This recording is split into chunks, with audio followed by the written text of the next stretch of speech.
Alright, the moment we've all been waiting for. What's a hit and what's an error? This is where the official scorer earns his game check. It's a hit when the batter reaches base safely on a fair ball that is not misplayed. So a line drive that one hops to the left fielder is a hit.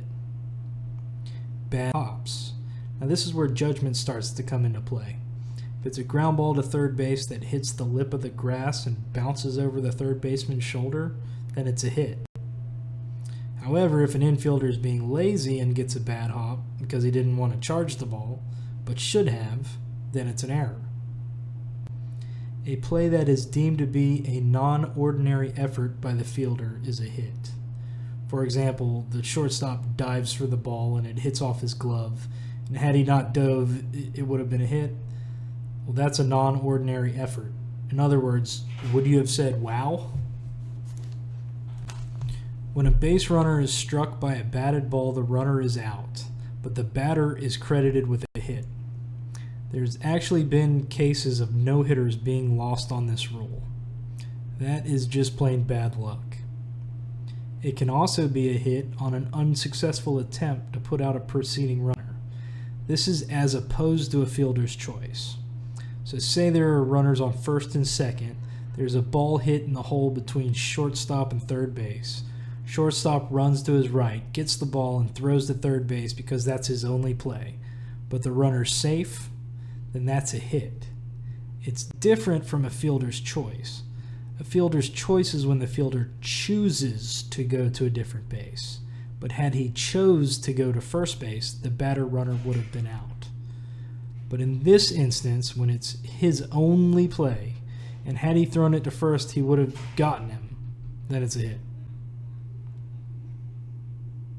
Another tricky one is the ball that's lost in the sun or the lights, or that's affected by the wind. In the rule book, it says if the ball drops because of the elements, it's a hit. However, there's kind of an unwritten rule that if the fielder recovers enough for it to hit him in the glove, then it should be an error.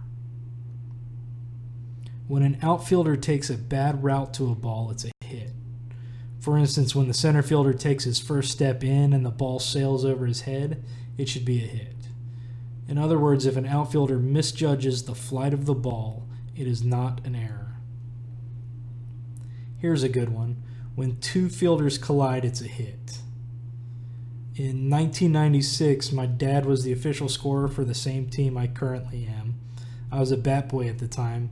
I remember my dad's very first game, opening day, the closer blew a save, and he wanted my dad to give an error to somebody on a play where the shortstop and left fielder collided going for a shallow fly ball. Of course, it was earned runs versus unearned runs. This was my first experience with the politics involved in scoring professional baseball games. Then a note to this discussion is that judgment must also be used in determining extra base hits versus advancing on a throw. So let's say you've got a runner on first, the ball's hit down the right field line, relay throw comes home, the batter runner ends up on third. So it's your job as a scorer to determine if it's a triple or if it's a double with an advancement on the throw. In other words, would he have gone to third if the throw went to third? If ever the runner stops and restarts, then it's advancing on the throw. No brainer.